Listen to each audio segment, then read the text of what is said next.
Hello. I'm delighted to be here today with Heather Kelsey, who is the Director of Development for the Latham Centers. That's right.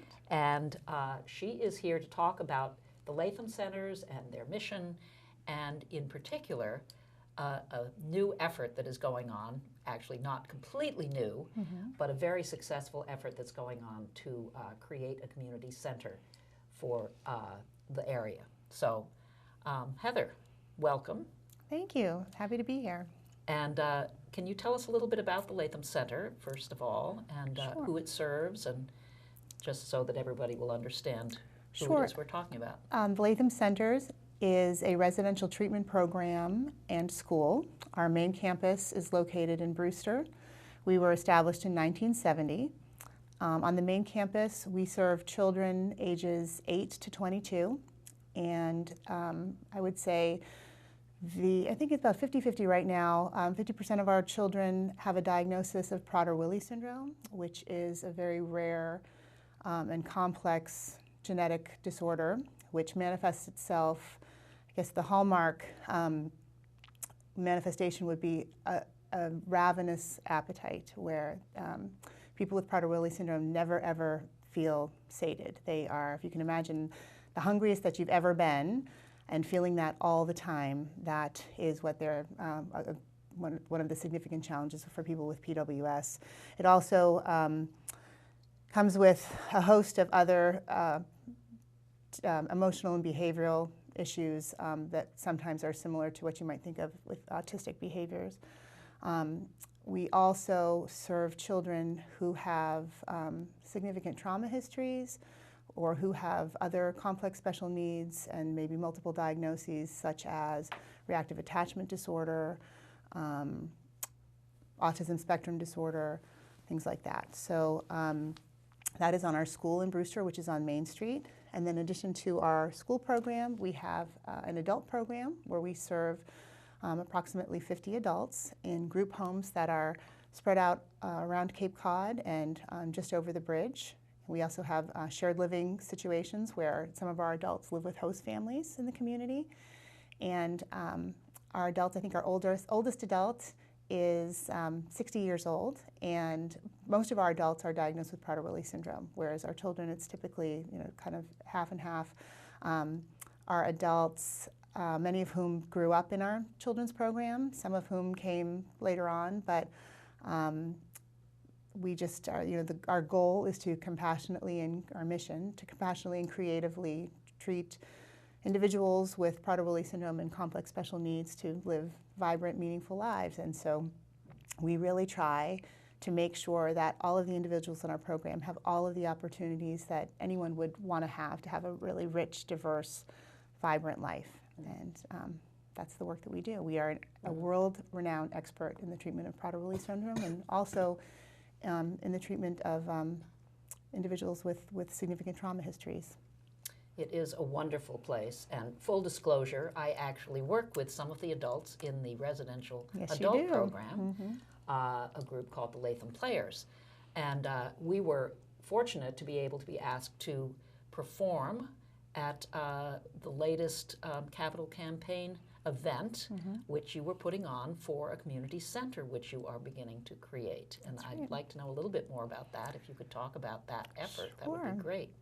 I think it was in 2013, Latham Centers acquired the former New England Fire and History Museum on Route 6A in Brewster from their Board of Trustees for $1, which was a really sizable and tremendous gift for us, because the building it was designed to house fire engines on the second floor. So it has very, very strong bones, although it's clearly in disrepair. But we are renovating it to create the Latham Community Center. Our main campus is at capacity. It is we can't pack anything else on there.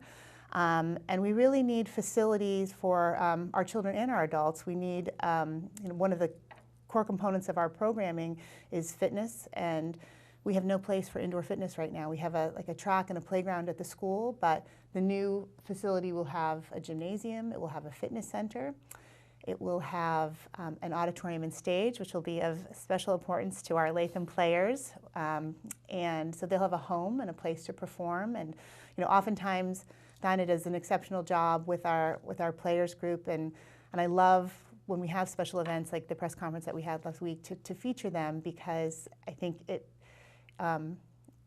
really highlights the work that we do. To see them, it's really moving to watch them perform and to see the joy on their faces. And our families don't often get to go and see their adult children perform, because many of the venues that we perform in are nursing homes and churches. So it will be really, really special to have a home theater, an auditorium in which they can perform. We'll also have a vocational training center. Vocational training is also a really big part of the work that we do at Latham Centers. It will have an arts and crafts room, including a kiln. And what's really exciting is it will be the Latham Community Center for our children and our adults, but it will also be available to the greater Brewster community and to residents of neighboring towns. So a primary goal of this project is to offer an opportunity for our Latham community to integrate with the greater community, so that people can get to know the work that we do, they can get to know our individuals.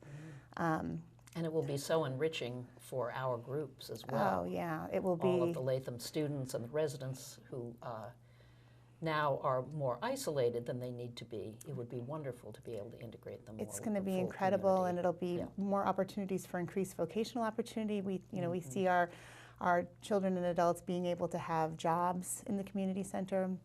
We've had some conversations with local theater groups about giving them the opportunity to perform in our auditorium, and we imagine that our individuals be able to work the front of the house and to be ushers or to distribute programs. So it's really exciting. It's really very badly needed at Latham. Another exciting piece for our adults, as I mentioned before, many of whom have grown up on the campus, they move off to group homes and they are away from the clinicians and the educators that they grew up with and formed relationships with. And this is a way to sort of connect them all back to the Latham community. And also, we hope the greater Cape special needs population. So we hope that it'll be a hub for capabilities in Cape Cod CAN. We recently received a grant, which we announced at this press conference, for $50,000 from the Cooperative Bank of Cape Cod, which is an extraordinarily generous grant, to fund a fiscal literacy program. And that will be geared toward our transitional students who are age 22 through our adults, to have them have some, many of them are working, they're all working in some capacity, but to have control over their finances, to understand how that works, and just to give them greater independence. And that really is one of our goals. So that's an exciting thing that will happen once the community center is up and running. And we hope to make that curriculum portable so that we can offer it to other special needs agencies, or to have them come to our community center and to get that fiscal literacy training as well. Well, it's a wonderful, wonderful effort, and I'm so glad it's going so well, of course. And the Latham players are very excited about it themselves, because they are looking forward to being able to have a place where they can perform. They often ask about when it's going to be ready, and I always say that a capital campaign is a marathon, not a sprint, and especially for Latham, because this is really the first major gifts initiative of this type that we have undertaken. And so we sort of had to simultaneously cultivate donors while soliciting them for gifts. And it's been very, very positive and encouraging. The response has been incredible. We have many of our families have embraced this campaign and have given to the best of their ability. 100% of our board of directors, 100% of our senior staff, admin and directors have pledged to the campaign. The staff is really enthusiastically behind it and behind the fundraising effort. And we recently had a local family pledge $250,000 as a challenge match to the community to kind of create some urgency and to help us get to the finish line. And it was an extraordinary gift, probably the largest gift in Latham's history. And it's just a couple that, our mission really resonated with him, and it's so rewarding, to know that. I think the mission really does inspire passionate commitment on the part of many people whose personal lives are touched, and just many people who are so supportive of this kind of programming, and it's wonderful to see. It's really heartening to exciting. see, and it really reinforces. I think everyone feels energized at Latham by the response, because it's very rewarding to know that the work that we do has resonated with so many. Right. Well, thank you so much, Heather, for coming in. Thank you. And we're actually going to close with a clip of the Latham Players performing at the recent Capital Campaign event.